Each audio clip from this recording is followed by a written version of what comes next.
tardes, soy Sofía Ramírez y les doy la más cordial bienvenida a la segunda y última mesa del seminario Rumbo a las Elecciones 2022. Para esta ocasión nos acompañan tres especialistas que nos estarán hablando sobre las gubernaturas que se elegirán en los estados de Oaxaca, Tamaulipas y Quintana Roo. Pero antes de iniciar con las presentaciones de manera formal, le cedo la palabra al maestro Francisco Morales, representante del INE. Adelante, por favor. Muchas gracias, Sofía. Muy buenas tardes a todas y a todos quienes nos acompañan. Es un placer estar aquí con ustedes en esta segunda sesión del seminario Rumbo a las Elecciones 2022. En esta ocasión nos acompañan representantes de las entidades de Oaxaca, Tamaulipas y Quintana Roo. Muchas gracias a la maestra Rita Bell, que viene representando a la entidad de Oaxaca, la doctora Tania Libertad de Quintana Roo y la doctora María Rosario Hernández Fonseca de Tamaulipas, así como también a quienes van a moderar la mesa, nuestra miembro de la cátedra aquí presente, Fabiola Frank. Quisiera simplemente para comentar que el Instituto Nacional Electoral, el INE, tiene dentro de sus atribuciones precisamente la promoción de la participación ciudadana, así como también contribuir a la difusión de la educación cívica y promover la cultura política democrática. Es por eso que en ese sentido es que cada año, tanto cuando hay procesos electorales locales como cuando hay un proceso electoral federal, el INE diseña e implementa conjuntamente con los organismos públicos electorales de las entidades una estrategia, un programa de promoción de la participación ciudadana, cuyo principal propósito es incentivar a que los ciudadanos asistan a las urnas. En esta lógica, el Instituto Nacional Electoral ha venido implementando un enfoque de educación electoral. ¿Qué es un enfoque de educación electoral? Es el enfoque que a partir de generar conocimiento, difundir conocimientos, transmitir valores, tiene como propósito que el ciudadano valore, que el ciudadano conozca en la operación del sistema electoral, la relevancia de la democracia representativa dentro de nuestra vida política democrática, y en ese sentido, en la manera que se acerca más con información, con conocimiento y valores, las probabilidades que asista a las urnas aumentan. Esto es algo que podemos identificar en distintas investigaciones, tanto nacionales como internacionales, que ven cómo la educación, la información y el conocimiento en la materia aumentan las probabilidades del voto. Es por eso que el INE ha venido trabajando bajo esta perspectiva, con este enfoque. Quisiera comentar que para ello tenemos 12 actividades que estamos implementando en estas entidades, cuya principal característica es que estamos utilizando en gran medida no solamente actividades presenciales, ¿no?, sino el aprendizaje que tuvimos en los últimos procesos electorales fue hacer el uso del mundo digital como una herramienta y un instrumento que genere espacios para la participación ciudadana, que genere espacios para el ejercicio de los derechos a través de las redes sociales. Es en ese sentido que hemos venido trabajando, pero también sabemos que no podemos dejar de trabajar conjuntamente de manera presencial en los territorios, y más cuando hay zonas que, dada la desigualdad social de nuestro país, no tienen acceso a todos estos instrumentos virtuales. Para concluir, solo quisiera comentar que tanto en Oaxaca, Tamaulipas y Quintana Roo, en su último proceso electoral, tuvieron un nivel de participación electoral curiosamente arriba de la participación electoral del último proceso electoral federal, ¿no? Generalmente siempre se dice, cuando es un proceso electoral concurrente, se vota más, ¿no? Pero en el caso específico de Oaxaca, de Tamaulipas y Quintana Roo, pues votaron más en elecciones locales de 2016 que en las elecciones federales de 2021. ¿Esto qué nos dice? Bueno, esto nos está hablando de la riqueza de la vida interna en términos político-electorales que existen en estas entidades, donde hay mucho interés de participar. Y otro aspecto relevante que comparten las tres entidades, como en este caso, igual que en el resto del país, cada vez más participan más las mujeres que los hombres, siendo en promedio un 7% y que ha ido aumentando durante los últimos procesos electorales, sobre todo en Oaxaca, que aumentó más que en sus elecciones de 2009, por ejemplo. Pues muchas gracias. Estaremos atentos a escuchar a tan distinguidas participantes. Gracias. Gracias por sus palabras, maestro Francisco. Y bueno, pues para iniciar de lleno con estos análisis, es un gusto para mí presentar a la maestra Rita Bel López. Ella es maestra en Derecho Constitucional y licenciada en Derecho por la Universidad Autónoma Benito Juárez de Oaxaca. Ella se ha destacado por impulsar y por promover los derechos político-electorales de los pueblos y comunidades indígenas, así como del colectivo de la diversidad y de las mujeres, por lo que ha sido invitada como especialista en distintos foros a nivel nacional e internacional. También fue consejera electoral y fundadora del Observatorio de Participación Política de las Mujeres de Oaxaca. Actualmente es directora del Centro Oaxaqueño para la Igualdad AC y catedrática de la Universidad Mesoamericana. Maestra Rita, muchísimas gracias por acompañarnos el día de hoy y bueno, pues sin más, le cedo la palabra para que pueda comentarnos qué podemos esperar de esta elección en el estado de Oaxaca. Muchísimas gracias, Sofía Ramírez. Me agradezco la consideración, la invitación a participar en este seminario, aparte de tan importantes maestras que nos acompañan el día de hoy. Un gusto, como siempre, saludar al maestro Francisco Morales del INE.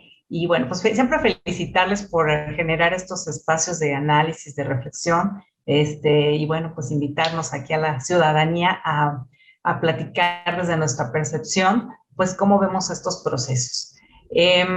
Bueno, pues como ya se dijo, yo soy del estado de Oaxaca, vivo aquí, y entonces, bueno, pues me está tocando estar en medio de todo esto que sucede en la organización y el desarrollo del proceso electoral actual. Y bueno, pues antes de comenzar solamente pues algunas cuestiones básicas, ¿no? Pues hablar que Oaxaca cuenta con 570 municipios, de los cuales pues 153 eligen a sus autoridades municipales por sistemas normativos indígenas y 417 por el régimen de sistemas normativos indígenas. Son 417 por sistemas por este sistema de sus usos y costumbres y 153 por el sistema de partidos políticos. Y eso, bueno, pues le da otro saborcito a la elección, ¿no? Porque es un componente que no está en su totalidad en todos los estados del país. En algunos ya hay un municipio y así más o menos, pero bueno, pues este es un componente importante. Y bueno, igual comentarles que durante 80 años fue Oaxaca uno de los estados más importantes del PRI. No hubo alternancia durante 80 años y era muy fuerte. No me parecía que siempre sería así, no siempre se referían a que Oaxaca era priista, era rojo, y bueno, pues ha habido cambios muy importantes en las últimas elecciones. Un movimiento que fue clave como para que en Oaxaca se diera la alternancia después de 80 años, fue un movimiento que inició la sección 22, justo contra un gobierno priista, y que después se le sumó una asociación importante llamada la APO, y que bueno, mantuvo al estado de Oaxaca pues en una inestabilidad durante el periodo de gobierno de Ulises Ruiz Ortiz, y se pedía pues justo, ¿no?, la destitución de este gobernador. Entonces, bueno, eso generó como muchas problemáticas al interior, estaba polarizado aquí todo el ambiente, fue muy complejo todo lo que nos sucedió, y bueno, pues eso justamente lleva a que en la siguiente elección, la del 2010, pues haya finalmente alternancia. Y esta no se logra como podríamos pensar de manera radical, ¿no? Que ahora todos los votos se fueron hacia esta alternancia. Ha sido de alguna forma progresiva estos cambios.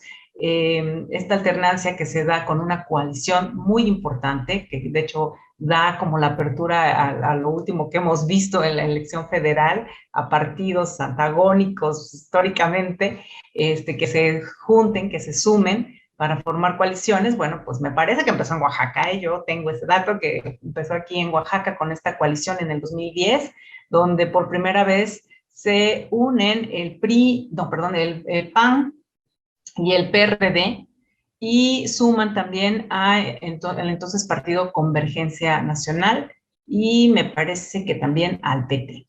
Entonces, bueno, esto hace que, bueno, posicione aparte a un candidato que ya venía en la mira, conocido en el estado, que fue Gabino Cue, y pues logran pues que gane esta alternancia.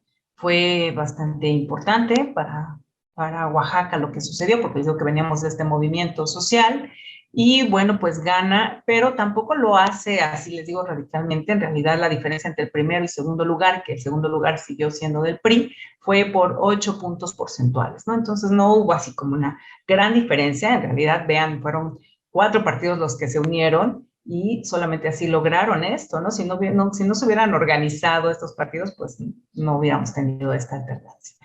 Bueno, pues este gobierno de coalición también dejó mucho que desear. Hubo muchas manifestaciones durante todo ese tiempo. Se veía, como se decía, pueden checar en medios, ¿no?, que había como una falta de gobernabilidad. También no crean que fue como muy pues organizada, ¿no? No cumplió muchas de las expectativas con las que pues se inició. Esto quizá lleva a nuevamente el regreso del PRI en la siguiente elección para la gubernatura. Y bueno, aquí la cuestión importante es que incluso gana el hijo de un exgobernador, ¿no? Entonces, bueno, y regresa al PRI, ¿no? Mucha gente pensó que con el anterior paso iba a ser muy complicado, pero como les digo, en cuestiones porcentuales, en realidad el PRI no había perdido tanta fuerza, ¿no? Mantenía ahí como los números. Entonces, bueno, pues también es importante señalar que en estas elecciones tampoco había perdido la mayoría de las diputaciones, y que conservaba también bastantes municipios. Entonces, bueno, creo que por ahí le andaban midiendo, no habían tenido como tanta, bueno, sí estaban ante un problema, porque pues sí, esto estaba desmoronándose sin duda alguna, pero no de manera radical, ¿no? Entonces, pues estamos ahora sí en el año 2022. Bueno, no puedo entrar todavía a 22 sin hablarles del 2021, que también es bastante importante lo que sucede. En el 2021 hay elecciones solamente para diputaciones y municipios, ¿no? Y elecciones municipales. También este es un mensaje muy importante, y yo no podría decirles ahora cómo veo las cosas sin tomar esas cifras, porque bueno, pues ahora sí hay una mayoría por primera vez de Morena en el Congreso Estatal, y también se lleva muchísimas elecciones municipales Morena. Ahorita les voy a poner una tabla que hice rápidamente el día de ayer, que quería mostrarles como para que vean ustedes en números cómo fue perdiéndose como varios de estos municipios, las diputaciones, por parte del partido pues que gobierna actualmente, y que también en su momento pues ya había gobernado. Entonces, bueno, ahora sí, cuando llegamos al 2022, en esta organización y en este desarrollo de la elección, uno de las cuestiones que, pues no sé si sea de preocupación, pero sí es importante decirlo, que va solita la elección de la gubernatura, ¿no? No se está convocando a ninguna otra elección. Hay algunas extraordinarias que también se están organizando, pero digo, no es como muchísimo. Entonces, bueno, pues va prácticamente sola esta elección a la gubernatura. Y bueno, aquí es importante también el análisis de las coaliciones, ya que digo que así se logró la alternancia.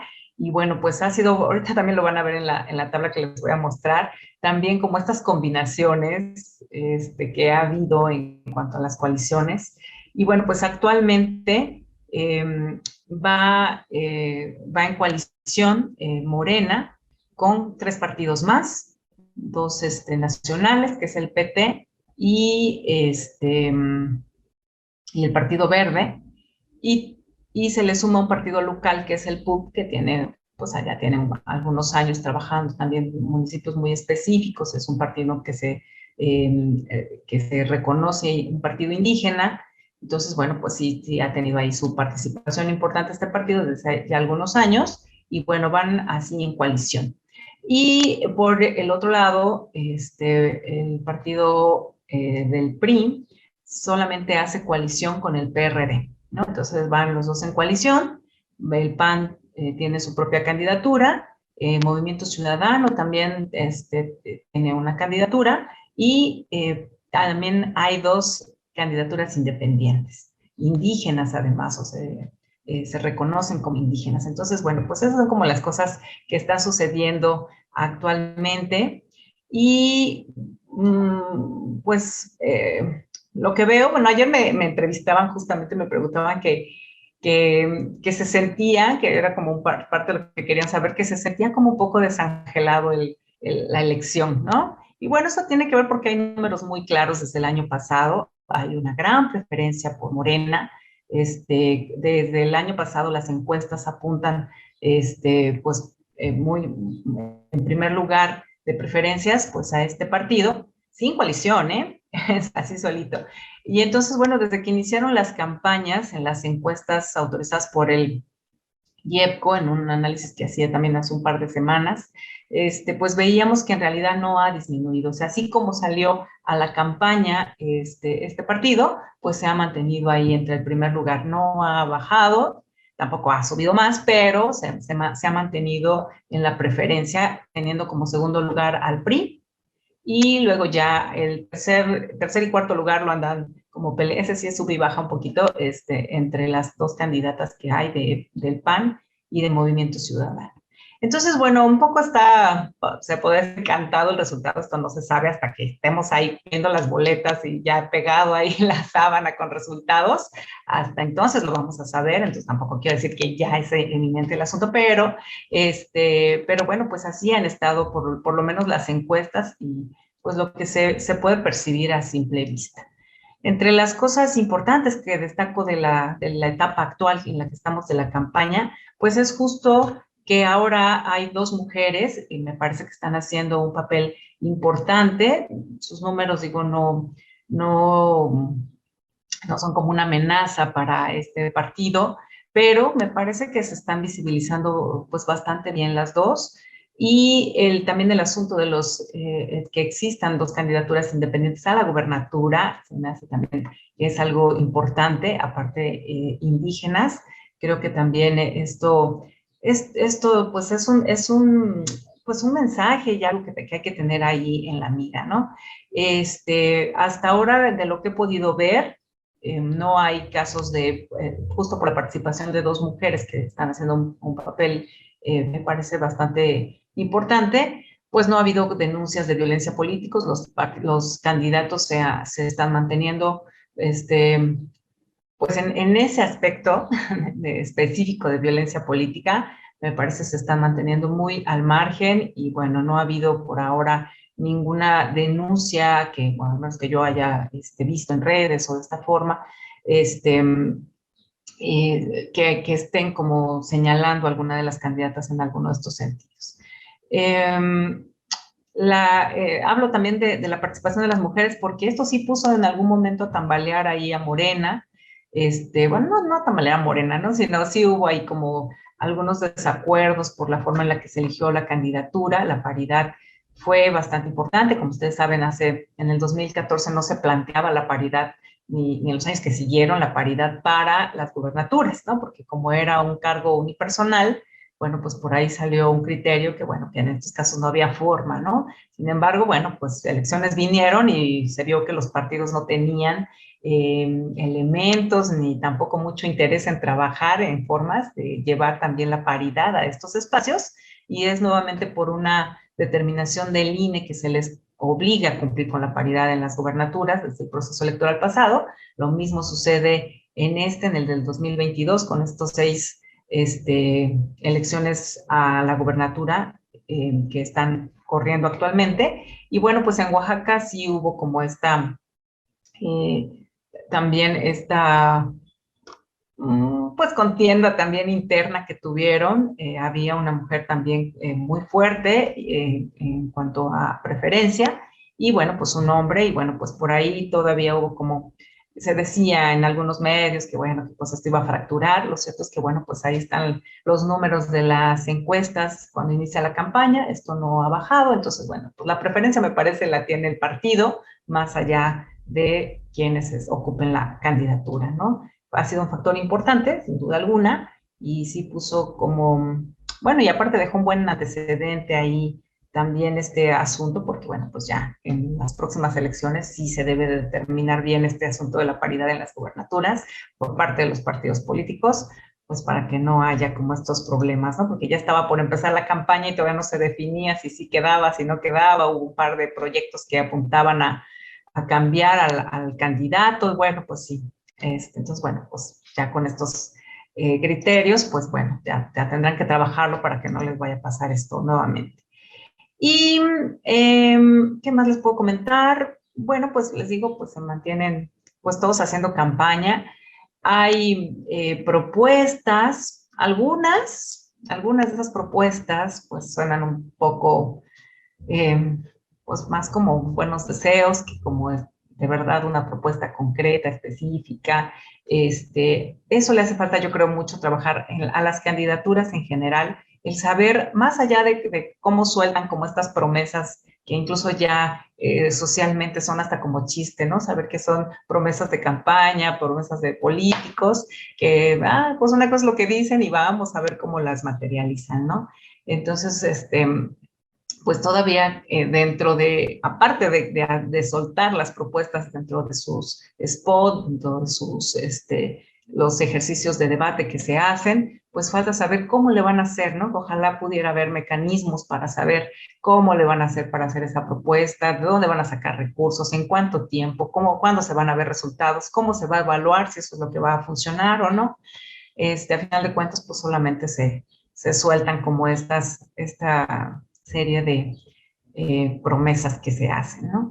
¿Qué más? Bueno, pues ya hubo debates. Uno de ellos fue suspendido porque justo ese día murió el papá de uno de los candidatos, y bueno, él cancela su participación, y de ahí pues todos los demás candidatas y candidatos deciden irse retirando el mismo día del debate, perdiendo así una posibilidad importante de pues manifestar sus propuestas, de que la gente les conozca, ¿no? Porque aparte, pues eran los candidatos del segundo a los siguientes lugares. Entonces creo era una oportunidad importante que dejaron pasar, y bueno, pues se cancela ese debate. Ya hubo otro, ha habido, de los que he visto, ha habido otros 2 debates más, donde, bueno, pues todavía también estos ejercicios se ocupan mucho como para el ataque y poco para la propuesta. Los partidos políticos deberían tener más conciencia que a nivel de la ciudadanía hay estadísticas que comprueban que la ciudadanía no está tan contenta con sus trabajos. Entonces digo, atacarse entre sí mismos, bueno, pues habría que revisar también al interior qué están haciendo por mejorar, y bueno, pues saber que ninguno tiene como toda la aprobación por parte de la ciudadanía, ¿no? Entonces, bueno, pues eso me parece que habría que también revisarse. Y bueno, voy a ponerles la gráfica, creo que todavía tengo tiempo, ¿va? Voy a ponerle mis tablitas que les he comentado.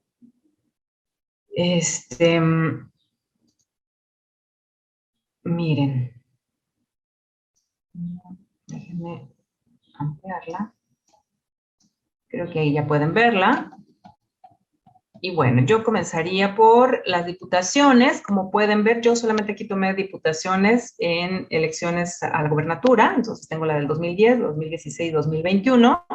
Y miren cómo el Partido Revolucionario Institucional, bueno, pues sí ha ido perdiendo espacios. Igual el Partido de Acción Nacional en el año 2010, cuando gana por primera vez esta coalición, que trae la alternancia a Oaxaca, bueno, pues miren, por ahí andaba bastante bien. Y bueno, en 2021, pues estos serían los espacios que obtuvo. Y bueno, pues aquí vamos viendo cómo todos los partidos son pocos los que se conservan, como el PT, que ha mantenido ahí sus cifras.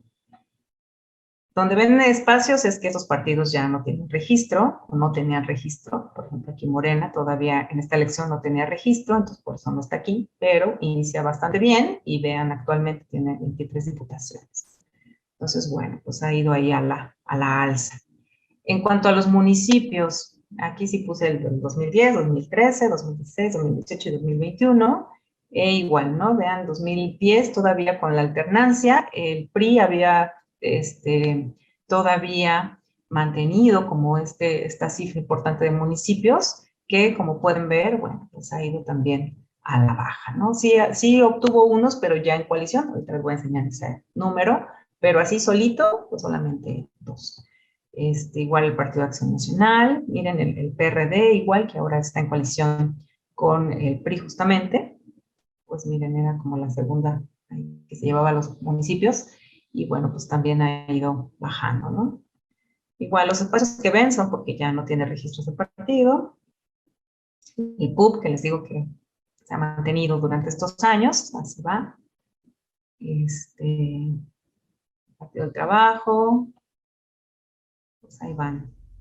Igual Morena, que no tenía registro en estas elecciones, igual en esta, pues empieza pues, con una cifra bastante modesta, pero bueno, pues en la última elección del 2021 obtiene 50 municipios.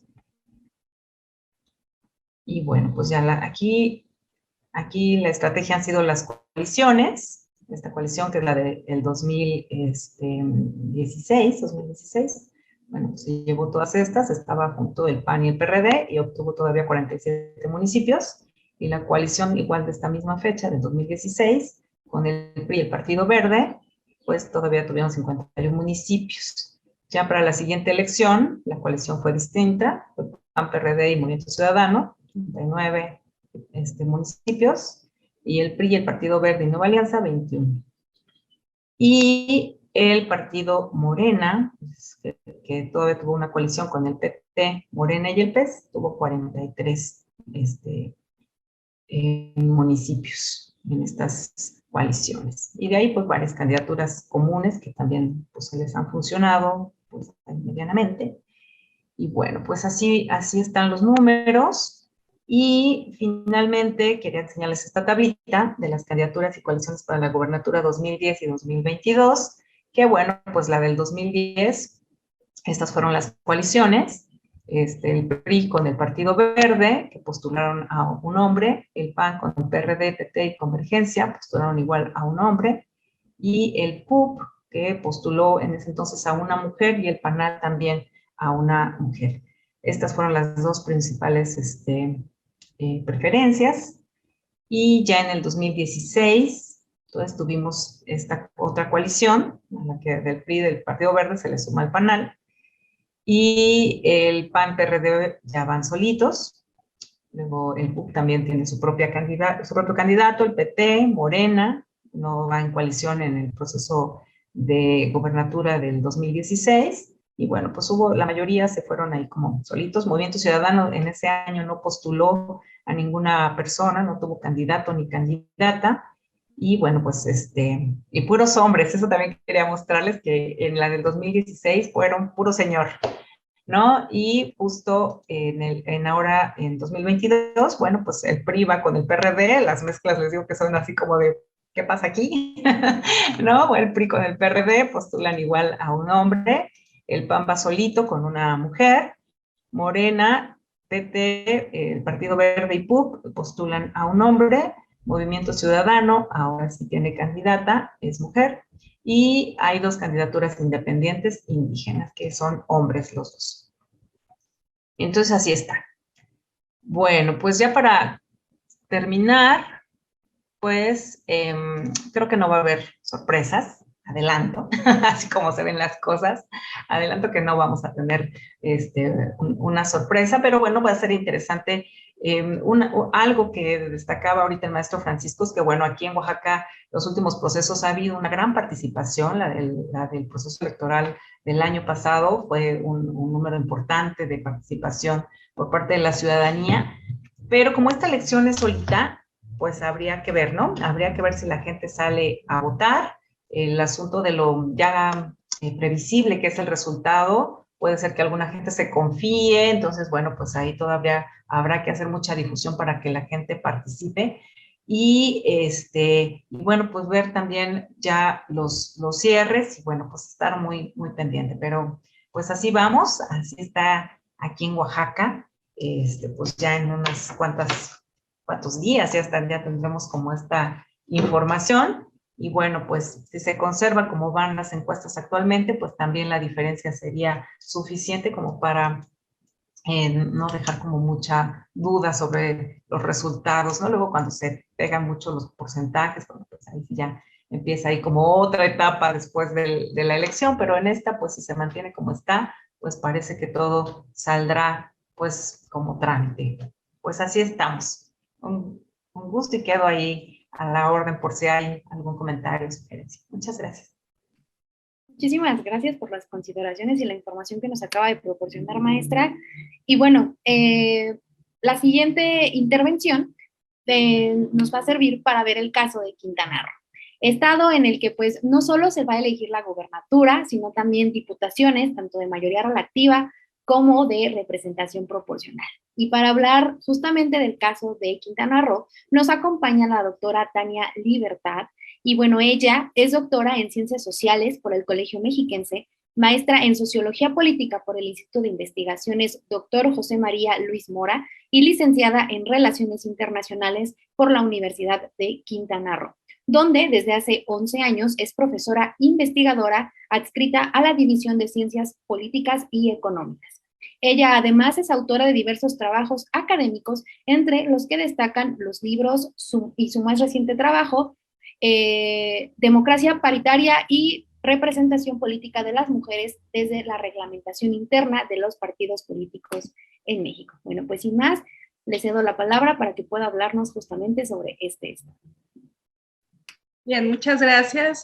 Buenas tardes a todos y a todas. Un gusto compartir esta mesa de análisis con tan distinguidas colegas. Saludo también con mucho gusto al maestro Francisco Morales, en general al equipo de la Cátedra Madero y en especial pues al doctor Fernando Castañeda, que aunque no está, bueno, es parte importante también, por supuesto, de estas iniciativas que creo que son fundamentales, ¿no? Para promover la discusión, el análisis de los procesos políticos, de la cultura democrática, que bueno, buena falta nos hacen. Ya nos adelantaba algo la ponente anterior. Voy a empezar a compartir una presentación y bueno, ya les iré hablando de pues el caso que nos ocupa, que es el de Quintana Roo. Bueno, un muy breve contexto histórico-político.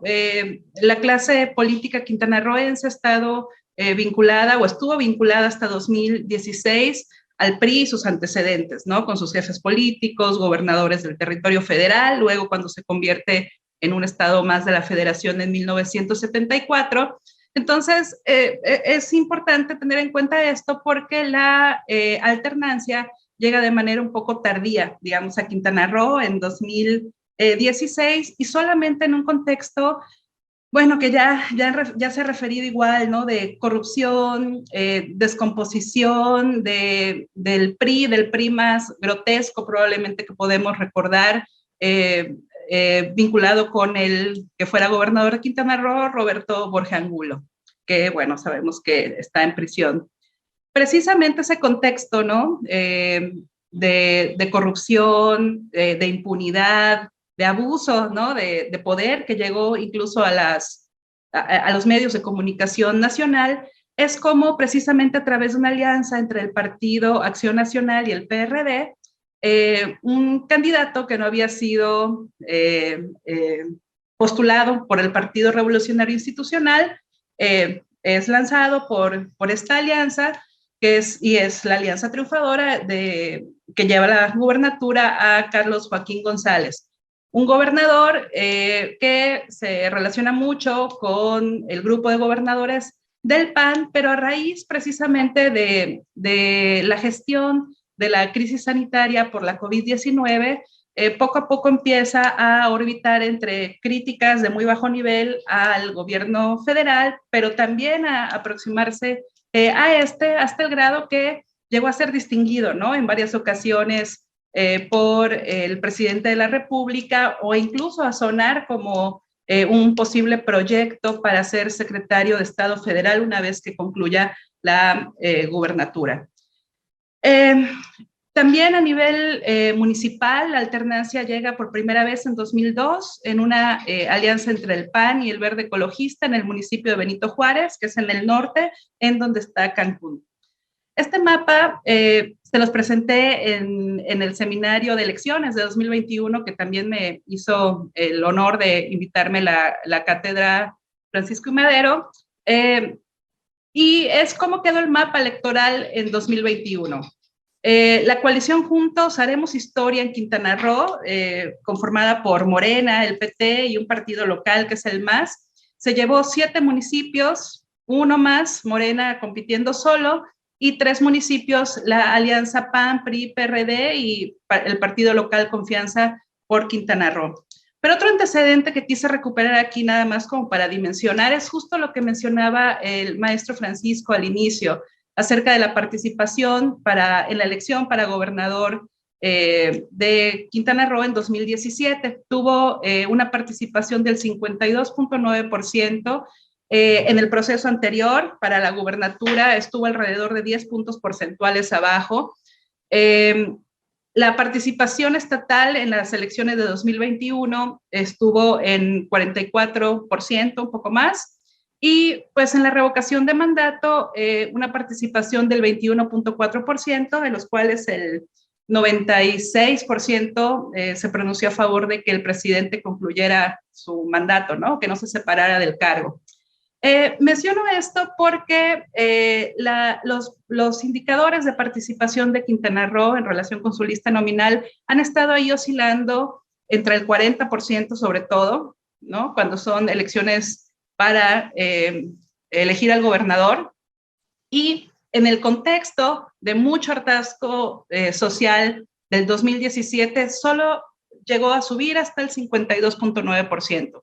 Menciono esto porque el contexto actual no es precisamente el que se vivió en 2017, y aunque después lo abordaré con un poco mayor detalle, comparto la impresión de la panelista anterior acerca de que es un proceso el que se vive actualmente un tanto desangelado porque ya está resuelta, ¿no? Prácticamente es la percepción que hay, que está más o menos resuelto quién va a ganar. Pero sigo avanzando. Este es el porcentaje de votos que recibió cada partido en 2021. Vamos a ver que en el caso de Quintana Roo, el PRI alcanzó apenas el 10% de los votos. Refiero al PRI porque pues, es el partido, ¿no? Que tenía el control, ¿no? Del poder político durante tantos años. Incluso un partido local como el que tiene esta etiquetita rosa, Fuerza por México, llegó a tener más votos en su primer proceso electoral. Entonces, bueno, eso es interesante, y también se muestra el claro dominio de Morena en la preferencia de la gente, ¿no? En los votos emitidos. Creo que también se puede notar que las estrategias que más podrían funcionar para otros partidos serían las coaliciones, ¿no? Porque si vemos los votos que tuvo en el proceso electoral anterior el PAN, el PRD, el PRI y demás, y vamos sumando, creo que esa tal vez sería la opción para hacer un contrapeso efectivo a la influencia, ¿no? Y a la presencia que tiene Morena en Quintana Roo, no de ahora, sino desde hace varios años, ¿no? Quintana Roo se ha caracterizado por ser un estado obradorista, ¿no? Diría que más que estar con Morena, está con López Obrador. Bueno, también quiero llamar la atención sobre el porcentaje de votos que obtuvo el Partido Verde Ecologista de México, sobre todo por su participación en el actual proceso, pero bueno, desde ya llamarles la atención sobre el 4.7% de votos que obtuvo en 2021. Entonces, no olvidemos ese indicador. De la actual lista nominal de 1.300.000 y un poco más de personas, este es el porcentaje de contribución de cada municipio pues a la lista nominal. Vamos a ver que está sumamente claro que los municipios del norte del estado, como son Benito Juárez y Solidaridad, son los que aportan más del 50% de los posibles votantes. De ahí, con bastante distancia, Otompe Blanco, que está en el sur del estado, por ejemplo, donde vivo yo, aporta el 13%, y de ahí son 5%, 4%, 2%, 1% y por el estilo. ¿Qué se elige en este proceso? Una gubernatura y diputaciones locales. El calendario electoral que ya conocemos nos marca que las campañas terminan el 1 de junio, el 2 de junio inicia la veda electoral y hacia septiembre, el 3 de septiembre, los diputados asumirán el cargo y el 25 de septiembre, quien gane la gubernatura hará lo propio, ¿no? Tomará protesta. Estas son las figuras de quienes están contendiendo actualmente por la gubernatura. Resaltar que en un solo proceso electoral ya se superó la cantidad histórica de mujeres candidatas a la gubernatura. Antes de este proceso, solo en 2 ocasiones, en 2005 una vez y otra en 2010, los partidos políticos habían postulado a mujeres. Precisamente por estos acuerdos del Consejo General del INE es que se logró que en un proceso electoral se puedan tener candidatas, más candidatas, mujeres obviamente. El proceso electoral de 2016 fue pues de absolutamente hombres. Los candidatos son Mara Lezama, que es la candidata de Juntos Hacemos Historia, hicieron ahí un cambio, ¿no?, del nombre de la coalición, de Juntos Hacemos Historia por Quintana Roo. Es una política que ha sido presidenta municipal, reelecta y actualmente con una licencia. Después les daré algunos datos más de ella. La que sigue, con el traje negro, es Laura Fernández, que es la candidata de Va por Quintana Roo, esta coalición de Confianza por Quintana Roo, el PAN y el PRD. En medio está Leslie Hendricks, que es la candidata del PRI, que va solo en esta elección. Después José Luis Pech, candidato del Movimiento Ciudadano. Y finalmente Nibardo Mena, del partido Movimiento Auténtico Social, un partido local. Bueno, las candidaturas. Creo que de las cosas más jocosas y lamentables, esta política ficción que a veces vivimos, fue precisamente la definición de candidaturas, por ejemplo, del Movimiento Ciudadano. La intención, yo igual les había comentado en el seminario de 2021 de Roberto, es más, con ustedes toqué madera aquí en donde estoy exponiendo, porque Roberto Palazuelos había ya hecho una declaración acerca de su interés de contender por la gubernatura de Quintana Roo. En enero de 2021 se le presenta así, pero como es una figura que es el arquetipo del mi rey, ¿no?, de esta figura de la cultura popular conocida como mi rey, causó mucho revuelo. Salieron a la luz pública videos en donde este personaje se le vinculó con portación de armas, participación o complicidad en un asesinato, vinculación con personajes del crimen organizado, en fin. Entonces, el Movimiento Ciudadano decide, frente al proceso interno de Morena, en donde algunas personas quedan insatisfechas por el resultado de las encuestas, decide, por decirlo de alguna manera, importar un candidato, que es el que está en esta figura, donde se ve Dante Delgado con una cara muy poco expresiva y de muy pocos amigos, presentando al candidato José Luis Pech. Voy a pasar a la siguiente presentación, a la siguiente diapositiva, solo para mencionar que se vincula con el proceso de definición interna de Morena. Yo les había dicho también en el seminario anterior que iba a pasar esto, ¿no? Una disputa entre Maribel Villegas, Mara Lezama y José Luis Pech por la definición de la candidatura. Y por estos acuerdos de paridad iban a tener que poner precisamente a una de las dos mujeres como candidatas. José Luis Pech fue el candidato en el proceso de 2016 de Morena y solamente obtuvo alrededor del 11% de los votos. Entonces, José Luis Pech sale y entonces el Movimiento Ciudadano lo toma como candidato. Pech empieza sobre todo su campaña, y creo que es lo que ha mantenido, un discurso denunciando corrupción, habla de la decencia y de llevar de nuevo la moral a la política, habla de cosas que ya conocemos como equipamiento de fuerzas policíacas, dinamizar económicamente las diferentes regiones del Estado, un poco por esa línea, sin mucha profundidad de alguna de sus propuestas, pero sí apelando a mensajes que nos hacen recordar incluso al discurso obradorista, ¿no? De renovar la política a través de ciertos valores, ¿no? Bueno, regreso a Morena, entonces las mujeres, las candidatas, pues no, las aspirantes no rompen cuando se decanta la candidatura de Mara Lezama, quien señaló con el cursor, y Maribel Villegas la apoya, como es evidente en esta imagen, ¿no? De la toma de protesta de la candidata de Morena. Los trascendidos son que hay un acuerdo porque Mara Lezama, la candidata, ella es una política de origen vinculado al Partido Verde Ecologista de México, pero que llega a la presidencia municipal a través de Morena, se reelige por Morena, pide licencia, pero sus vínculos son con el niño verde, ¿no? Con el conocido niño verde.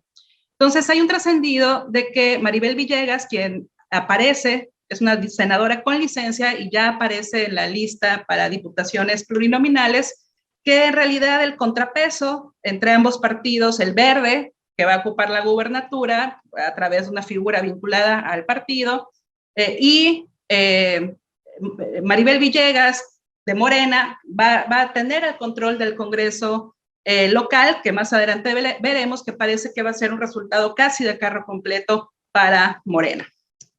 El perfil de Mara Lezama, por ejemplo, es una comunicadora, fue una comunicadora durante muchos años y ahora enfrenta fuertes críticas porque los resultados más recientes de violencia en el país colocan a Quintana Roo en general y al municipio que ella ha venido gobernando como los punteros en violencia, ¿no? Entonces, esas son malas noticias para ella.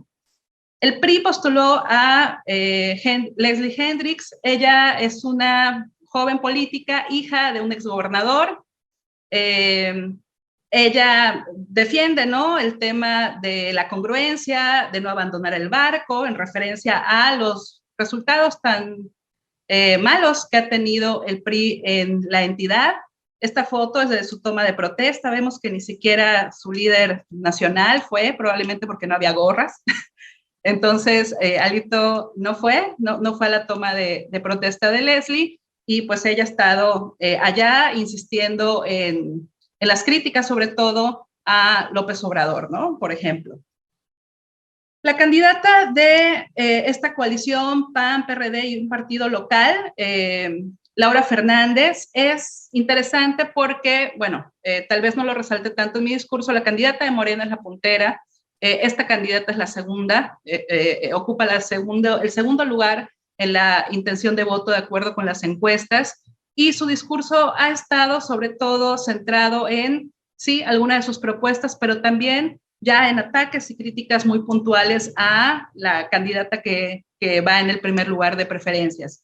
Sin embargo, todavía el día de hoy han aparecido algunas notas donde la vinculan a ella y a su esposo, porque ella fue presidenta municipal del municipio de Puerto Morelos, donde los vinculan a casos de corrupción, de desvío de recursos, asignación de contratos millonarios. Ella, por ejemplo, fue condenada por el tribunal, sancionada.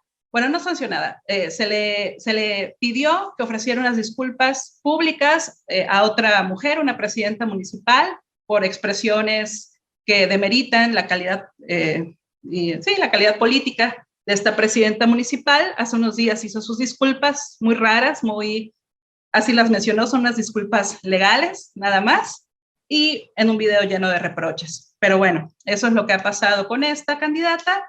Y este es el candidato que pues está como al final, ¿no? En la cola con 3-4% de intención de voto.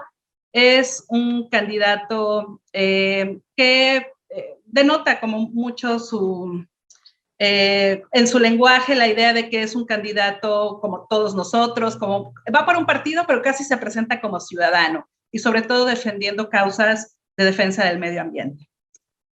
Bueno, en cuanto a los debates, ha habido 2 organizados por la plataforma Debates Ciudadanos de la Coparmex y otro por un grupo de comunicación estatal que se llama Grupo Turquesa, los días 9 y 17 de mayo.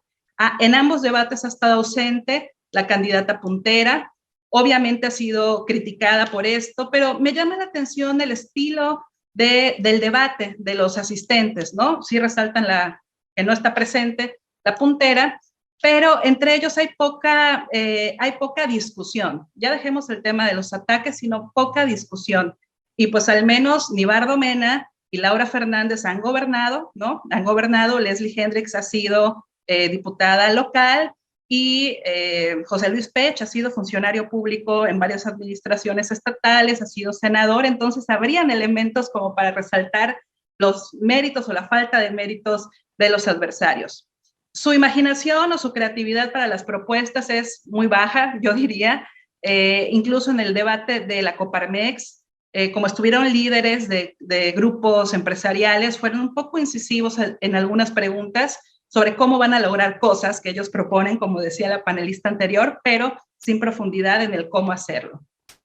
Esta es un resumen de cómo van en las intenciones de voto para gobernador.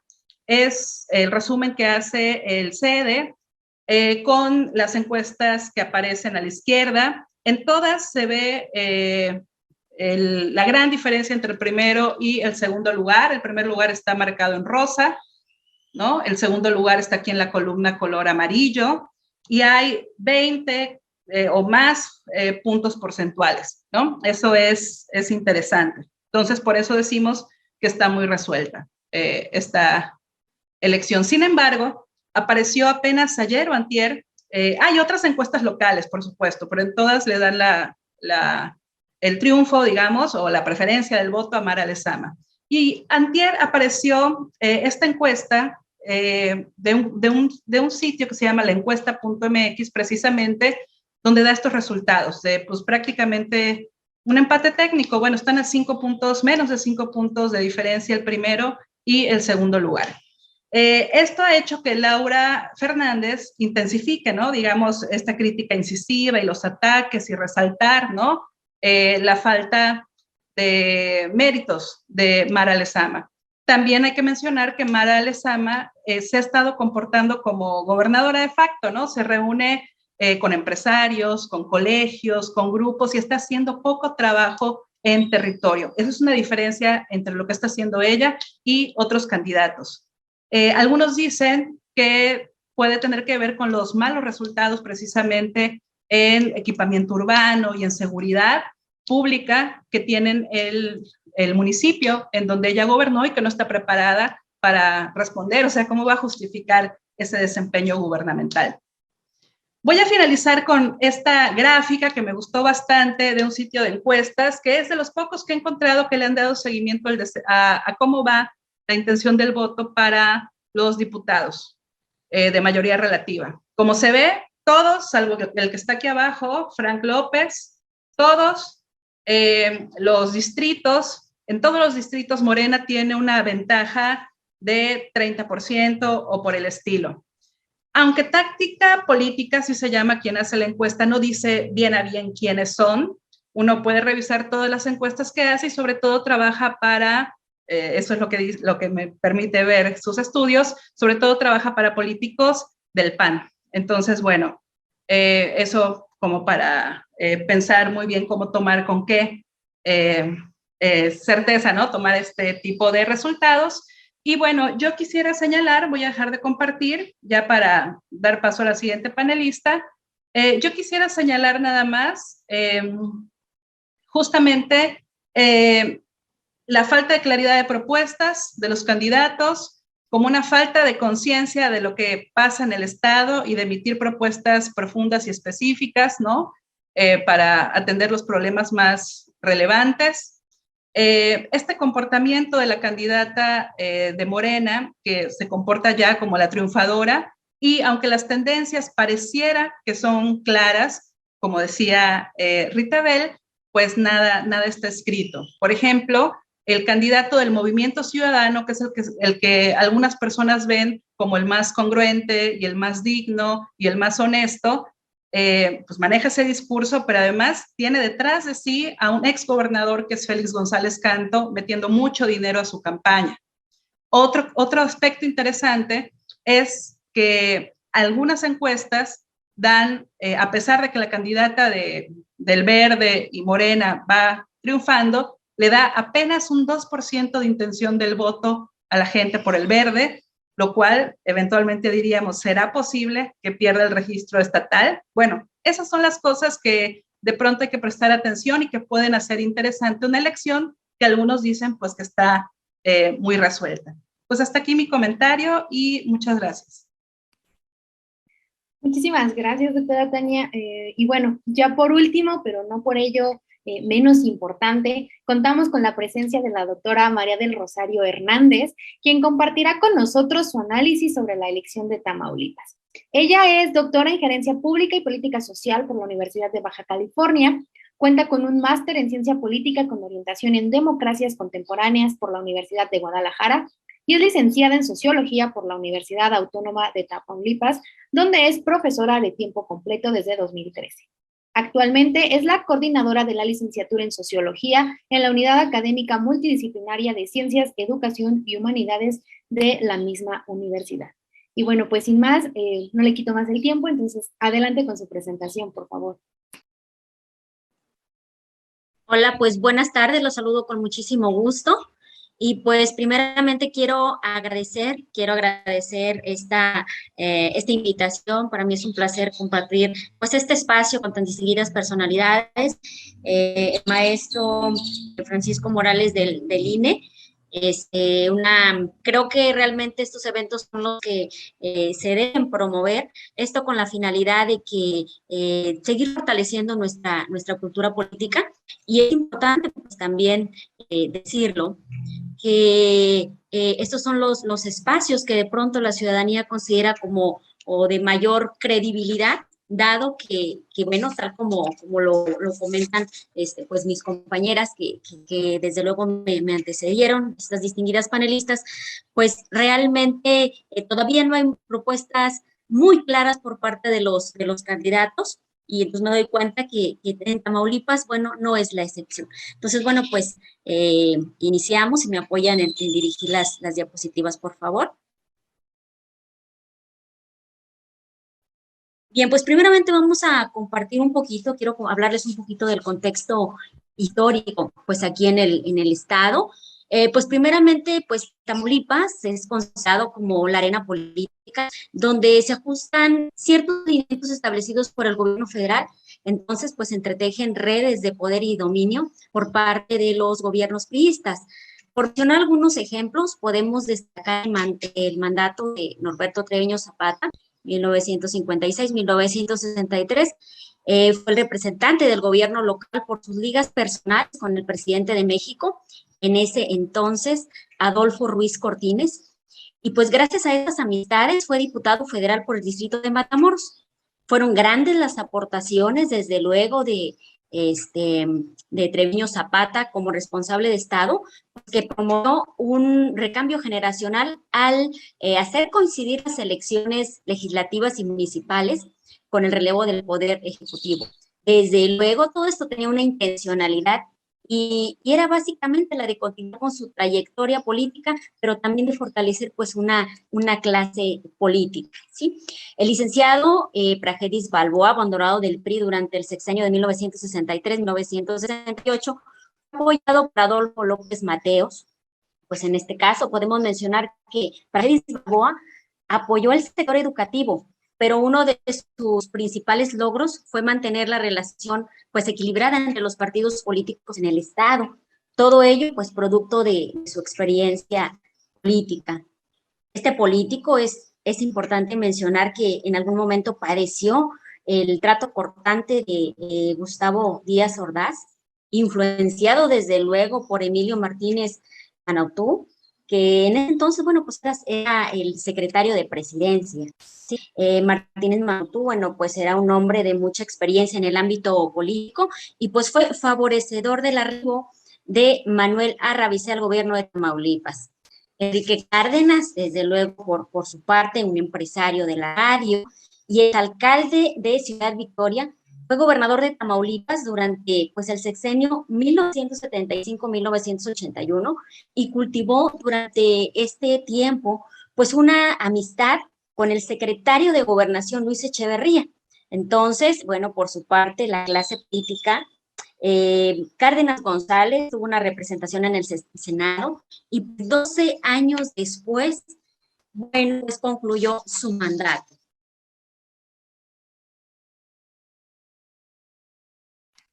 Doctora, apagó su micrófono, entonces ya no la podemos escuchar. ¿Y ahora sí me escuchan? Sí, listo, gracias. Bien, después de 20 años, bueno, pues sí es importante destacarlo, de aspiración por la banda tricolor, Emilio Martínez Manutú fue gobernador de Tamaulipas por indicaciones del presidente López Portillo. Entonces, bueno, pues recordar que en esta época fue el titular de la Secretaría de Salud.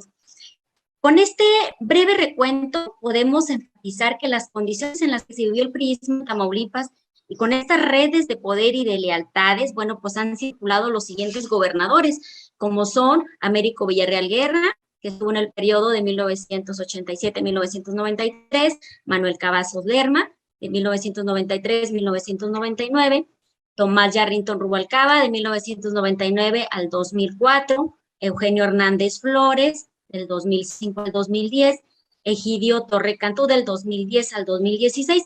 Es importante mencionar que en el caso de Egidio Torre Cantú, ahorita es el único gobernador de Tamaulipas que no hizo un solo día de campaña electoral, y esto se debió a que 2 días antes de la elección el Partido Revolucionario Institucional lo nombró como candidato.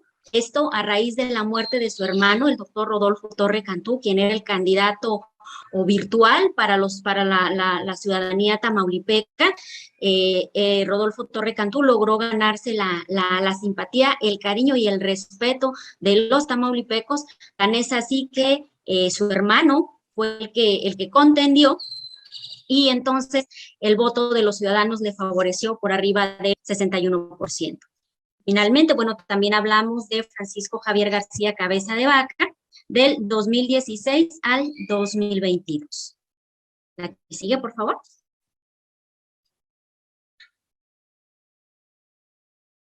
Bien, aquí podemos un poquito analizar ese voto histórico.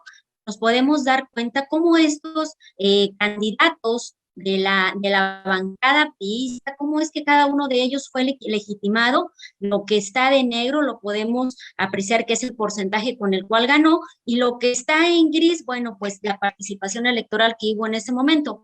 Emilio Martínez, por ejemplo, miren, estuvo una votación importante del 87.4%, Américo Villarreal Guerra, 72.6%, Manuel Cavazos Lerma, 63.4%, Tomás Yarrington Rubalcaba, 53.8%, Eugenio Hernández Flores, 57.6%, Egidio Torre Cantú con 61.6%, este es lo que les comentaba anteriormente, que no hizo un solo día de campaña, sin embargo la ciudadanía lo favoreció con el voto, y posteriormente Francisco Javier García Cabeza de Vaca. Ustedes aquí pueden darse cuenta que la alternancia en Tamaulipas pues ha aparecido pues tarde, por llamarlo de alguna manera, pues es hasta en el 2016 cuando por primera vez la gubernatura pues es dirigida por un partido de oposición, particularmente en el caso de Tamaulipas por el Partido Acción Nacional. Sí, la que sigue, por favor. Este es el estado de Tamaulipas, que se integra por 43 municipios. Con esta imagen, bueno, pues los quise un poquito ilustrar sobre los municipios que gobierna Morena. En esta ocasión, bueno, estamos hablando de 12. El Partido Acción Nacional tiene presencia en 24 municipios, el PT en 2, el PRI en 4 municipios, y tenemos también un alcalde que es precisamente, pues, representando al grupo, pues, independiente. ¿Sí? La que sigue, por favor. Estos son los candidatos a la gubernatura de Tamaulipas. Son 3 los registrados. Primero encontramos a Arturo Díez Gutiérrez, que es el representante de Movimiento Ciudadano, que es un empresario, miembro del grupo Transpaís, que fue presidente municipal del municipio de Victoria del 2008 al 2010, y en ese entonces, bueno, pues representó al PRI y al partido Nueva Alianza. En segundo lugar, encontramos a César Augusto Verástegui Hostos, que él es el representante de la coalición Va por Tamaulipas, que lo integran los partidos PAN, PRI y PRD. Él es miembro del Partido Acción Nacional desde 1995, ocupó varios puestos importantes dentro del partido e inclusive, bueno, fue presidente municipal del municipio de Jicotencat del 2002 al 2004. También fue diputado federal y actualmente, bueno, pues también fue secretario general de gobierno en el estado de Tamaulipas en esta administración de Cabeza de Vaca. Y finalmente, bueno, pues encontramos a Américo Villarreal Anaya, por la coalición Juntos Haremos Historia. Aquí podemos encontrar que está haciendo, pues, equipo con otros partidos políticos como el de Morena. Américo, bueno, fue militante del PRI de 1983 al 2017. Del 2017, bueno, ya formó parte de este grupo morenista. En el 2018, bueno, fue senador. Estos son como que los 3 candidatos a la gubernatura del estado. La que sigue, por favor. Voy a mencionarles un poco sobre las preferencias electorales en Tamaulipas. Adelante, por favor. Estuve analizando varias encuestas para conocer las tendencias. Me gustó muchísimo esta encuesta, el ENCO. ¿Por qué? Porque nos dice, una de las preguntas que tienen es, ¿por cuál de los siguientes candidatos, coaliciones o partidos votaría usted?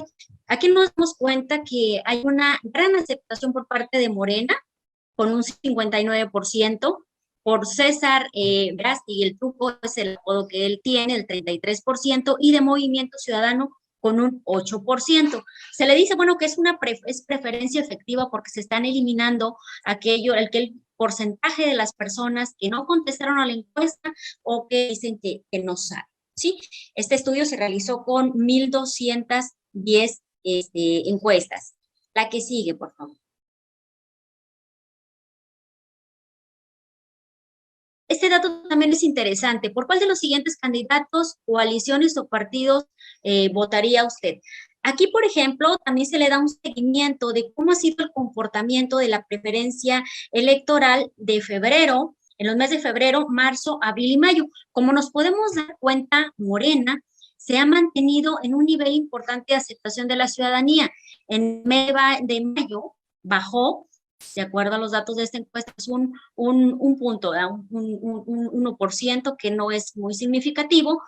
Aquí, por ejemplo, la campaña, el Truco, pues no ha levantado. Nos damos cuenta que el Partido Acción Nacional, con esta alianza del PRI y del PRD, pues estamos hablando de que en febrero tenía el 32%, en marzo el 29%, en abril el 31%, en mayo el 33%. Finalmente, bueno, Movimiento Ciudadano con Arturo Díez, nos damos cuenta que en febrero tuvo el 8%, en marzo el 11%, en abril el 9% y el 8% en mayo. Como nos podemos dar cuenta, Movimiento Ciudadano no tiene ninguna posibilidad de llegar a la gubernatura.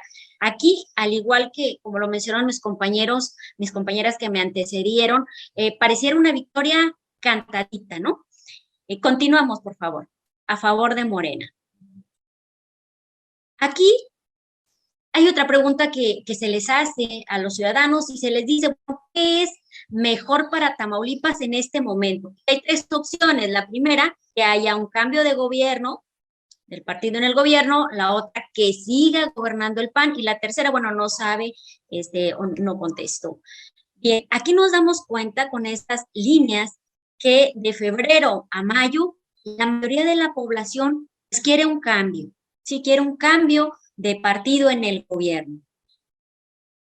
Aquí en la azul nos dicen que siga el PAN, que es el actual gobernador actualmente, bueno, pues el partido político está haciendo, gobernando, ¿no? Nos estamos dando cuenta que los porcentajes pues son bastante bajos, entonces eso nos hace pensar que realmente está muy bien posicionado el Américo Villarreal, el partido de Morena. ¿Por qué? Porque nos habla o nos promete un cambio de gobierno y esto es lo que la gente desea, o al menos podemos representarlo pues gráficamente. La que sigue, por favor. Aquí hay otras dos preguntas interesantes. Primero, ¿conoce o ha escuchado hablar de las siguientes personas? De Américo, el 82% dice que sí lo conoce. César Augusto El Truco Verástegui nos dice el 76% que sí lo conoce, y Arturo Díez el 47%. Aquí vemos cómo más el porcentaje mayor, bueno, pues es el de Morena, el de Américo, que dicen que sí lo conocen. Aquí cuando vemos qué opinión tienen de ellas, de estas personas, ¿no? Aquí lo que salta a la vista es que el 19% dicen que César Verástegui es una mala persona, ¿sí? Es una mala persona. Si lo comparamos con el dato que nos arroja esta encuesta correspondiente a Américo, pues solo el 5% dice que es mala persona. Aquí podemos rápidamente ubicarnos que hay personas que aquí en el 17% nos dice que es una persona muy buena, el 52% buena, pero realmente el número que sí hace ruido es el de la persona mala. Entonces, en ese sentido, yo creo que tenemos que destacar varias cosas. Primero, recordamos que César Verástegui fue secretario de gobierno actualmente, ¿sí? De Francisco Javier García Cabeza de Vaca. Este gobernador ha sido acusado de delitos como delincuencia organizada, de operación de recursos de procedencia ilícita y algunas otras cosas más. Entonces, todo esto le está restando, desde luego, credibilidad y seriedad a la campaña que está realizando César Verástegui, ¿sí? En contraparte, podemos mencionar que todo lo que está haciendo López Obrador le está sumando a la campaña de Américo. ¿Por qué? Porque todos estos programas de apoyo social, sobre todo a grupos vulnerables, desde luego que le están contribuyendo a la campaña, ¿sí? Y eso también debemos de considerar algo importante, que Américo Villarreal Anaya es el hijo de un exgobernador de Tamaulipas, es Américo Villarreal Guerra, y que por muchos tamaulipecos es considerado como el último gobernador priista de los mejores que ha tenido el estado. Entonces, sin hacer quizás mucha campaña o mucho ruido, se está posicionando como el favorito para gobernar el estado. La que sigue, por favor. Aquí les quiero mostrar algunas encuestas que realizaron algunas empresas y cómo es que se han movido estos porcentajes, ¿no? Aquí les tengo también hasta qué fecha de corte tienen estas tendencias. Como ustedes pueden darse cuenta, todas están favoreciendo la mayoría a Américo Villarreal Anaya, o sea, a Morena, sí, posicionándolo en un primer lugar. En un segundo lugar, podemos encontrar a la coalición Va por Tamaulipas, donde está el PRI, el PAN, el PRD con César Verástegui, excepto Factométrica, que es la única que le da hasta el 12 de mayo, ¿sí? Como que una victoria bastante cerrada al Truco, ¿no? A César Verástegui. Todas las demás, independientemente de que haya cortes en mayo o en abril, como ustedes lo pueden percibir, todas le dan realmente un margen importante, con diferencia entre el primero y el segundo lugar. El primer lugar siempre apuntalado por Morena y el segundo por la coalición, pues va por Tamaulipas, ¿sí? La que sigue, por favor. Pues como conclusiones yo les puedo mencionar que Américo Villarreal Anaya se visualiza como el candidato favorito de los electores tamaulipecos. Los ciudadanos tamaulipecos desean un cambio de gobierno. 11 de las 12 encuestadoras que fueron analizadas, bueno, demuestran que la tendencia del voto en Tamaulipas, bueno, pues es a favor de Américo Villarreal Anaya y lo posicionan como el ganador virtual ¿sí? En las elecciones del 2022. Sin embargo, tal como lo mencionaron mis compañeras anteriormente, aunque hay porcentajes significativos y diferencias entre el primero y el segundo competidor, para estos fines solo voy a hablar de Américo Villarreal y de César Augusto Verástegui, porque definitivamente Arturo Díez no tiene ninguna posibilidad de llegar a la gubernatura. Sin embargo, bueno, pues ahí anda haciendo ruido y como todo candidato, pues quiere capitalizar votos, ¿no? Pero para llegar a la gubernatura, pues no le va a alcanzar el tiempo, ¿sí? Pero estamos en Tamaulipas y todo puede suceder. ¿Por qué? Ahora mismo ustedes saben que ya se los he mencionado, cabeza de vaca, al terminar el gobierno va a perder el fuero y entonces necesita un padrino en el gobierno para que de cierta forma lo proteja, ¿sí? De todos estos, ahora sí que delitos de los cuales es acusado. Entonces le están invirtiendo mucho dinero a la campaña de César Verástegui, ¿sí? Entonces, no dudemos que conforme más se acerque la fecha de la elección, seguramente va a haber movilización de gente, va a haber un proceso de amedrentación, va a haber intimidación. ¿Por qué? Pues para que la gente no salga a votar, ¿sí? Para que no se vea reflejado esta victoria contundente que tiene Américo, ¿no? Hasta el momento. Sin embargo, en contraparte, pues creo que los morenistas deben cuidar esta elección. ¿Cómo la deben cuidar? Pues desde luego saliendo a votar, ¿sí? ¿Por qué? Porque en el momento en que ellos digan, yo no voy al fin que mi candidato está ganado, la confianza, no creo que les dé mucho para perder, pero sí para que estos márgenes se reduzcan. Entonces, en lugar de tener una gubernatura, un gobernador legitimado, creo que pueden disminuir los porcentajes si la gente se confía, si no sale a votar, si da por hecho que Américo va a ser el siguiente gobernador, y en contraparte, o se le puede atribuir si empieza a haber ese tipo de movimientos, de ese tipo de amedrentaciones, entonces puede ser que un gran sector de la población se quede en casa. Y pues finalmente, bueno, pues aquí les comparto algunas de las fuentes que son bastante interesantes. Yo sé que seguramente va a haber estudiantes y no solamente estudiosos de la política que quizás también estén interesados en escribir por ahí alguna comunicación relacionada con Tamaulipas. Bueno, pues por mi parte es todo y estoy abierta para cualquier comentario. Muchas gracias. Muchísimas gracias, doctora. Y bueno, pues muchísimas gracias a las tres por esta información y por el análisis que nos han compartido, que sin duda pues nos ha permitido, ¿no? Visualizar los escenarios para cada uno de los estados. Y pues bueno, antes de concluir, tenemos algunas preguntas que nos hicieron llegar durante sus intervenciones para cada una de ustedes, así que voy a proceder a leérselas. Y bueno, les voy a pedir que de manera posterior vayan respondiéndolas en el orden en la que cada una participó. Al concluir cada una de sus respuestas, les voy a pedir también que por favor me regalen una conclusión general para el público que nos acompaña también el día de hoy. Entonces, procedo con la primera pregunta, que es para la maestra Rita Bell. Oaxaca se ha distinguido por la existencia de un poder regional muy fuerte. Sin embargo, en la última elección y ante el posible triunfo del candidato de Morena para la gubernatura, los partidos pequeños que podrían considerarse regionales han ido desapareciendo. ¿Podemos hablar de una pérdida de identidad, tal vez un efecto causado por el López Obradorismo o un simple descontento con los gobiernos anteriores? La siguiente pregunta es para la doctora Tania Libertad.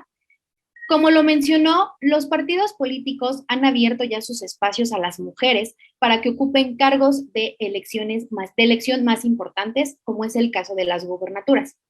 Pero en el caso de Quintana Roo, ¿se han impulsado espacios para otros grupos históricamente vulnerados? ¿O qué factores impiden que no se busque o se llegue a esta inclusión? Y por último, para la doctora María del Rosario, en Tamaulipas es sabida la existencia de grupos del narcotráfico y la violencia que se vive en el estado. Estos factores promueven la posible alternancia en la gubernatura del estado y si Morena gana esta elección, ¿se posicionará a largo plazo en Tamaulipas? Entonces, le voy a ceder la palabra a la maestra Rita, por favor. Y muchas gracias. Pues no, me parece que se conserva todavía pues estas opciones locales. Actualmente hay dos partidos locales, el Partido Nueva Alianza Oaxaca y el PUP, que les decía, el Partido de Unión Popular, de Unidad Popular.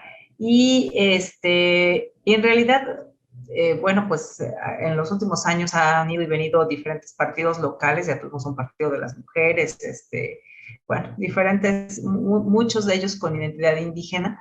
Y bueno, el que se hayan,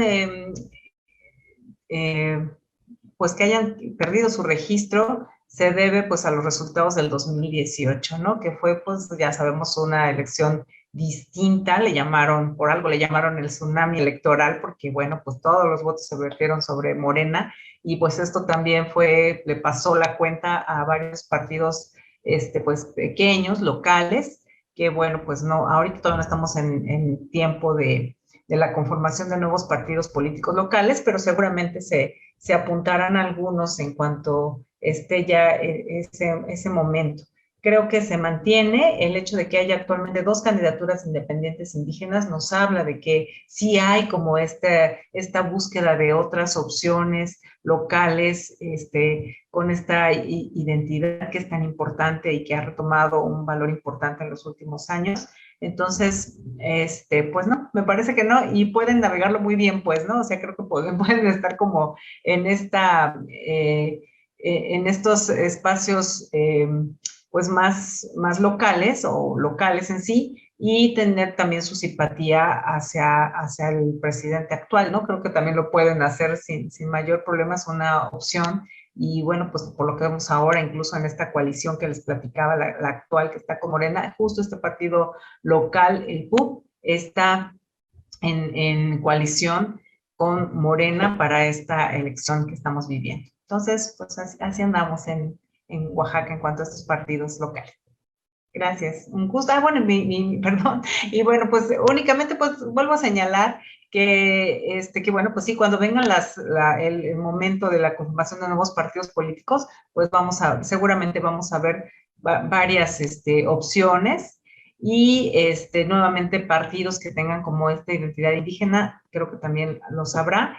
Y bueno, pues en cuanto a la elección, pues les vuelvo a comentar, no creo que haya grandes sorpresas.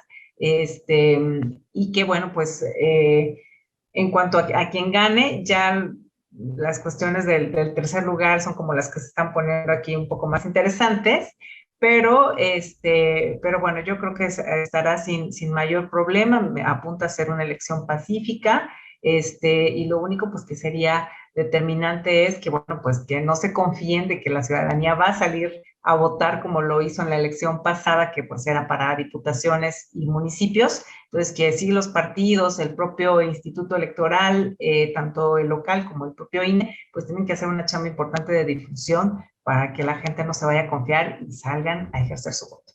Es todo por mi parte. Mil gracias por este espacio. Muy interesante lo que he aprendido también de las elecciones que están corriendo en Tamaulipas y en Quintana Roo. Las abrazo y pues mil gracias por la invitación. Muchísimas gracias, maestra. Y bueno, pues a continuación, con su respuesta y también con su conclusión, la doctora Tania Lima. Gracias por la pregunta.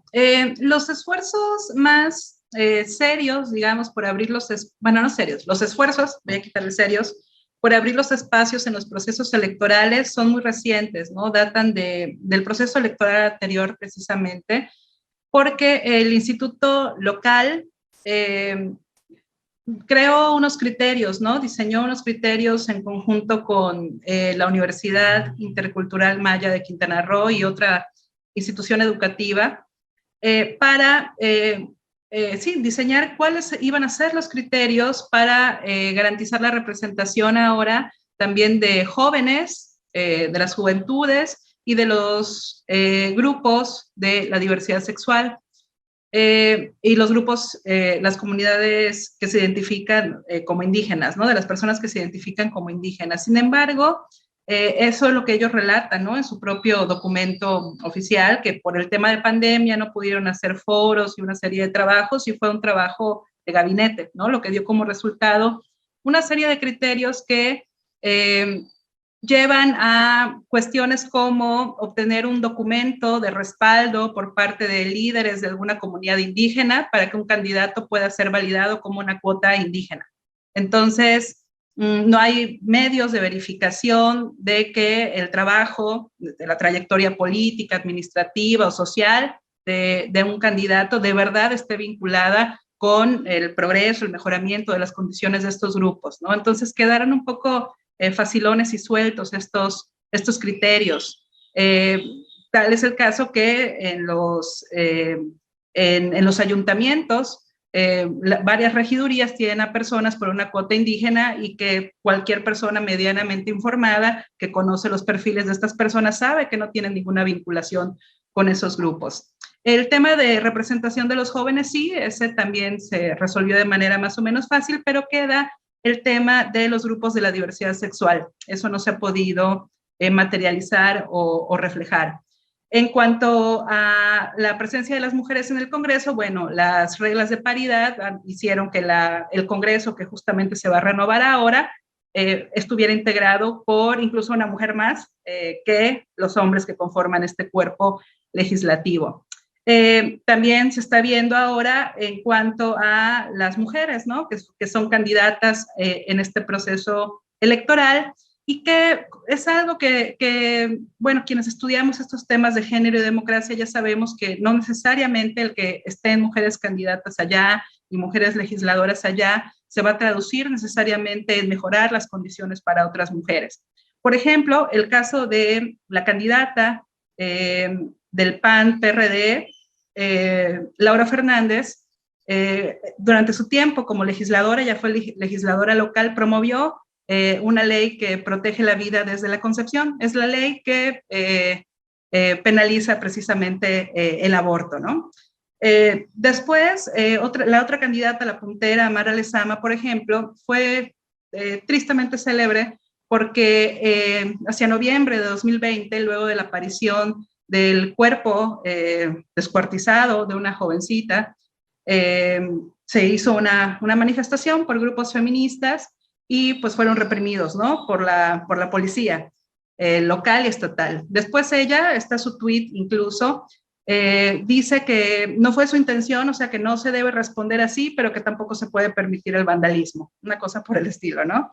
Entonces, esos son algunos sinsabores que a veces quedan. Y en cuanto a mis conclusiones, yo quisiera llamar la atención sobre 3 temas, prometo hacerlo lo más breve que pueda. Uno, sobre la persistencia de las élites, ¿no? De las élites políticas, en donde si acaso hay un recambio generacional, creo que también se está viendo a través de la exposición de mis compañeras. Hice referencia a hija de un exgobernador, la candidata del segundo lugar es hijastra de una política connotada en Cozumel, Adi Joaquín Codwell, hermana de Pedro Joaquín Codwell, Mara Lezama, vinculada y reconocida como una candidata del Niño Verde, José Luis Pech, y en general todos ellos asociados a pasados con otros partidos políticos y que se han movido buscando encontrar esos espacios, ¿no? que les permitan permanecer en la competencia política, ¿no? Justamente en la toma de protesta de la candidata puntera fue muy interesante e impactante incluso para algunos ver que un grupo de exfuncionarios del borgismo priista, la acompañaron a la toma de protesta. Entonces, hay mucho análisis que hacer incluso de estos procesos, incluso en los videos, en las imágenes, hay mucha información ahí para analizar. El segundo punto, insistir en esta efectividad que ha tenido el discurso del presidente acerca, y que es la realidad, un mal del país, la corrupción, la impunidad, pero ha sido tan exitoso en repetir esto tantas veces que se lo han apropiado todos los partidos. Entonces, cada uno cuando habla señala que los otros son los corruptos. Entonces, el ciudadano promedio, si no se informa, si no se hace de la información suficiente, podría estar pensando que estamos eligiendo entre ladrones, ¿no? Prácticamente. Entonces, ha sido un éxito este tema del combate a la corrupción, se lo han apropiado los candidatos, y también el tema de los programas sociales. Por un lado, a veces se critican porque pueden utilizarse, por supuesto, con fines clientelares, pero todos los candidatos hablan de la importancia de mantenerlos e incrementarlos y de mejorar la coordinación con el gobierno de López Obrador, salvo la candidata del PRI, que ella sí menciona este tema de que es un peligro para México y cosas por el estilo, ¿no? Y tercero, como tercer punto de mi conclusión, y que comparto esta preocupación con mis compañeras, tiene que ver con la participación ciudadana. Creo que hay de pronto un fetichismo, una obsesión con la alternancia, como si por esa vía electoral nada más, o sea, de la renovación de los cargos, por ahí pasara la democratización de los sistemas políticos, pero hace falta fortalecer muchos otros aspectos. Y uno de ellos creo que tiene que ver con la participación de las personas en los diferentes procesos, en cómo se hacen de información, cómo la procesan, cómo disciernen y eligen a sus candidatos. Y vi en varias encuestas, así como la profesora María del Rosario presentó un análisis, ¿no?, de las preguntas. Hay preguntas, casi todas, donde se les pregunta a la población si saben qué se va a elegir, qué cargos se van a elegir en este proceso que se viene, y cerca del 50% mencionan que no saben qué cargos se van a elegir. Entonces, ¿cómo va a acudir la gente? Creo que Morena, por ejemplo, le está apostando al voto duro que va a tener, y cree que eso va a ser suficiente para triunfar. El Partido Verde Ecologista, que como les dije, por ahí se habla de una preferencia de apenas del 2%, y en el proceso anterior tuvo el 4% de los votos. Se menciona, eso no forma parte tan generalizado de la prensa local, pero se habla de lo que siempre hace, ¿no? Una compra masiva de votos, regalos, porque se está asegurando, aunque tiene buena presencia en el norte, y el norte aporta más del 50% de los votos, se está asegurando que la gente no vote solo por Morena, sino que también tachen al verde, ¿no? Entonces, creo que la participación va a ser un tema importante, y el papel que están desempeñando los políticos, hablo del Estado que me corresponde, acerca de dar información de calidad al electorado, información útil. Incluso en la plataforma del INE, candidatas y candidatos, conóceles. A mí me llama la atención la pereza que tuvo el equipo de la candidata puntera, Mara Lezama, para redactar sus propuestas. O sea, transcribieron el texto de sus spots publicitarios, o sea, sin ningún esfuerzo adicional para que los ciudadanos que consulten la plataforma se puedan allegar de información. Y muy, muy breve, como mencioné de manera muy general el tema de los candidatos a las diputaciones, ahorita se están desarrollando los debates que organiza el Instituto Local. Es impresionante la escasa cultura, ¿no?, que tienen para debatir, para increparse, para defender sus posturas y profundizarlas. Se han convertido los debates en soliloquios, ¿no? Prácticamente es eso, soliloquios. Y creo que ese cargo en particular, pues algo que caracteriza, al legislador, es su capacidad para defender sus propuestas, para deliberar su temple, ¿no? O sea, que muestren un poco de temple y de fortaleza para defender sus posturas, y eso, pues los ciudadanos no lo están viendo en este momento. Incluso la mayoría de los candidatos de Morena lo que hacen es decir que junto con la candidata Mara Lezama y junto con el presidente van a hacer tal cosa. Entonces están haciendo su campaña a la sombra de la imagen de estos dos políticos. Y bueno, hasta aquí mi comentario, un placer estar con ustedes, y pues nada, seguiremos atentos, ¿verdad?, del desarrollo de estos procesos electorales. Abrazos. Por supuesto que sí, muchísimas gracias, doctora. Y bueno, pues a continuación, la doctora María del Rosario con la respuesta de su pregunta y, por supuesto, con su conclusión. Sí, muchas gracias. Pues primeramente me mencionaba si la violencia contribuía al proceso de alternancia en el Estado. Me parece que no. Si bien es cierto que en el Estado una de sus características es que hay muchos brotes de violencia e inseguridad, me parece que los que han jugado un rol importante es la ciudadanía y han emitido votos de castigo en contra de los gobiernos. Y te voy a explicar por qué. Les comenté que Egidio Torre Cantú, él asumió, desde luego jugó para gobernador, no hizo un solo día de campaña.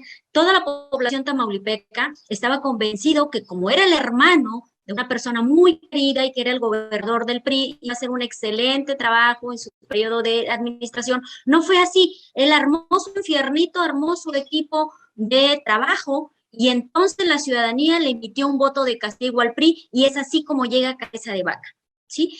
Cuando llega a Cabeza de Vaca, en este momento, también la ciudadanía va a emitir un voto de castigo. ¿Por qué? Porque precisamente Cabeza de Vaca dejó muy desprotegidos a muchos grupos importantes, ¿sí?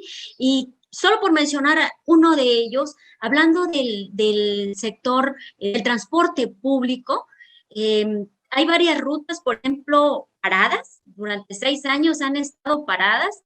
Imagínense cuántas familias no dependen de este trabajo, ¿sí? No les permitieron, aparte, a las que están funcionando, que no hubiera un incremento ni de 50 centavos. Pero lo triste es que ahora en época de pandemia, ni siquiera se les apoyó a estas personas, ¿no? Entonces, ese tipo de desatención a las personas desprotegidas le va a costar en este momento, ¿sí? Ahora, mencionabas también si Morena, una vez que ganara, se iba a mantener en el poder. Esta pregunta es bien interesante y te voy a decir por qué. Actualmente no podemos decir que Morena cuenta con una estructura partidista sólida. Creo que Morena en este momento es un partido político cachatodo. ¿Por qué? Porque acuérdense que la coalición va por Tamaulipas, que la forman el PRI y el PAN, estos dos partidos que por mucho tiempo han sido odiados entre sí, bueno, pues hacen coalición para hacerle un frente común a Morena, ¿no? Y tener una posibilidad de ganar. Entonces, pero no todos los militantes y simpatizantes de estos partidos políticos estuvieron de acuerdo con la alianza.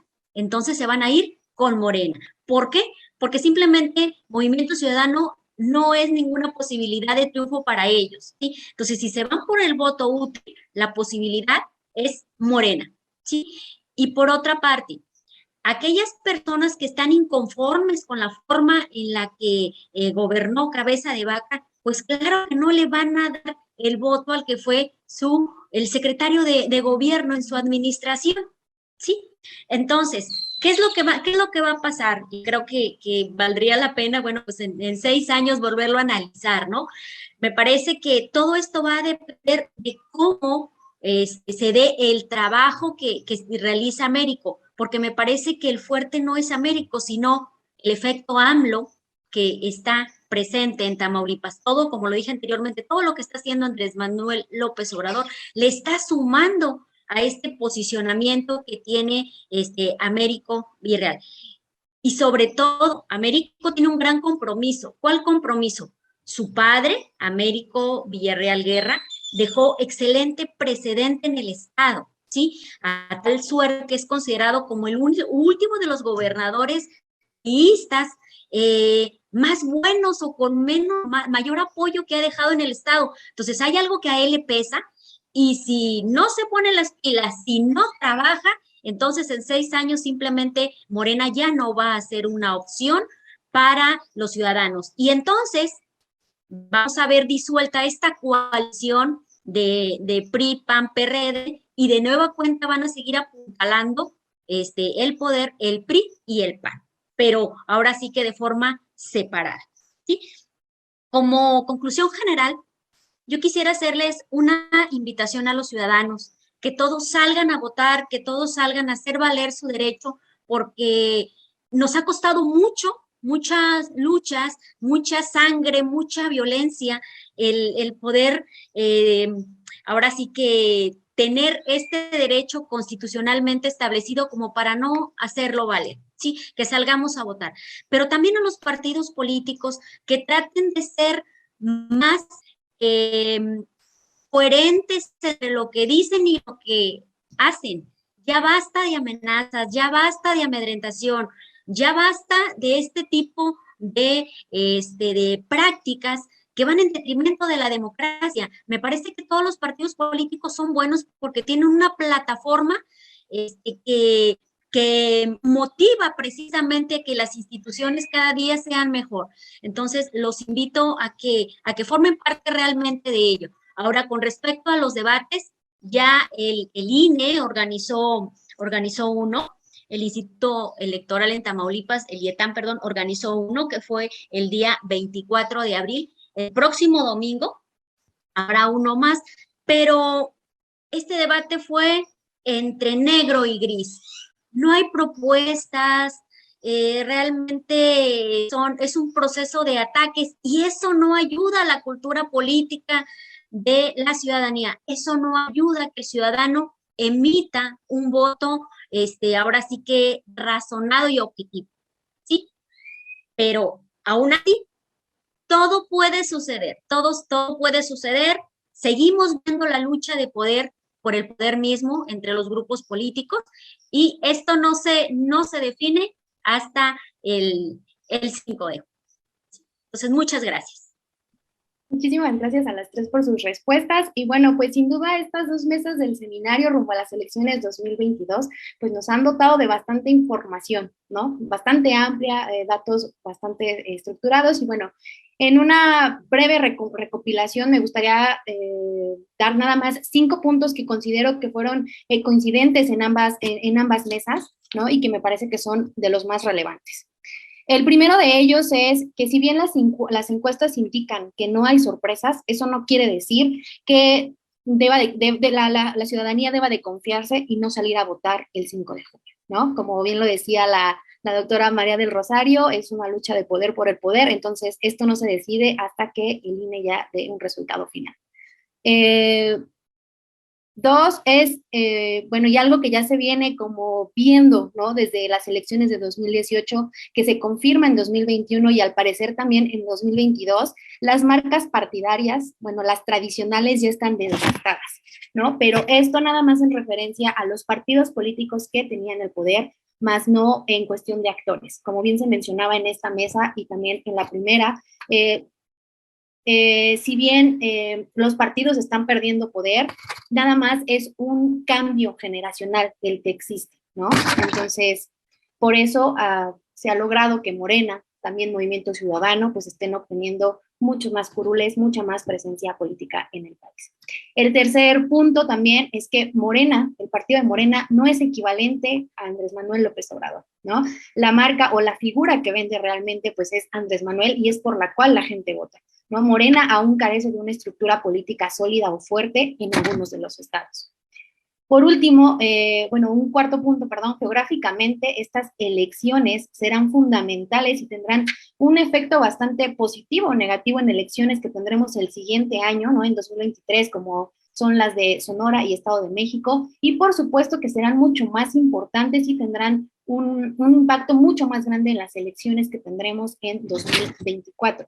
Y ya para concluir, las mujeres, se ha notado, tenemos una mayoría de candidatas mujeres, ¿no? Se están abriendo mucho más espacios para que las mujeres participen, para que representen, pero esto no quiere decir que haya un cambio fundamental o trascendental o visible en estas candidaturas o en la participación política de las mujeres. Aún nos falta todavía mucho más por buscar y por darles a las mujeres y a otros, se me fue en este momento, otros grupos históricamente vulnerados también, ¿no? Entonces, ya para concluir, agradecerles de nueva cuenta a la maestra Rita Bell, la doctora Tania Libertad y a la doctora María del Rosario por su participación y apoyo en este seminario rumbo a las elecciones 2022 y por supuesto también agradecer a nuestro público e invitarles a que nos acompañen este sábado 21 de mayo en las mesas que tendremos de la iniciativa de jóvenes investigadores que se llevarán a cabo a las 11 de la mañana y a las 5 de la tarde y donde algunos estudiantes de diferentes universidades del país, bueno, van a estar presentando sus investigaciones sobre los temas de democracia, elecciones y comunicación política. Entonces, muchísimas gracias por su participación y los invito a que continúen con nosotros en Cátedra Madero.